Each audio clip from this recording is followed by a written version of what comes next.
সপ্তাহের শেষ দিনে দেশের বাজারে স্বর্ণের দাম কমালো বাংলাদেশ জুয়েলার্স অ্যাসোসিয়েশন বাজুস। এবার ভরিতে ৩,২৬৬ টাকা কমিয়ে বৃহস্পতিবার সকালে গণমাধ্যমে সংবাদ বিজ্ঞপ্তি পাঠিয়েছে সংগঠনটি।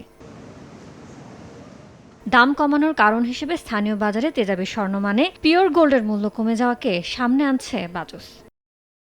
নতুন দাম অনুযায়ী দেশের বাজারে প্রতি ভরি সবচেয়ে ভালো মানের অর্থাৎ ২২ ক্যারেটের ১ ভরি স্বর্ণের দাম ২,৪৬,৯২৭ টাকা, ২১ ক্যারেট ২,৩৫,৬৭১ টাকা, ১৮ ক্যারেট ২,০২,০২০ টাকা ও প্রতি ভরি সনাতন স্বর্ণের দাম ১,৬৪,৫২১ টাকা নির্ধারণ করা হয়েছে।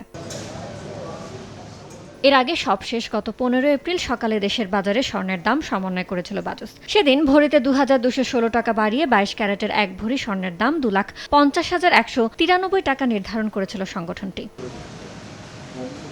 এ নিয়ে চলতি বছর আজ পর্যন্ত দেশের বাজারে ৫৬ বার সমন্বয় করা হয়েছে স্বর্ণের দাম, যেখানে দাম ৩২ দফা বাড়ানো হয়েছে, কমানো হয়েছে ২৪ বার। এভাবে ৫৬ দফা দাম সমন্বয়ের মধ্য দিয়ে গেল ৩ মাস ২৩ দিনে দেশের বাজারে প্রতি ভরি ২২ ক্যারেট স্বর্ণের দাম বেড়েছে ২২,৭৪৫ টাকা। ইয়ানুর শিফাত, সময় সংবাদ, ঢাকা।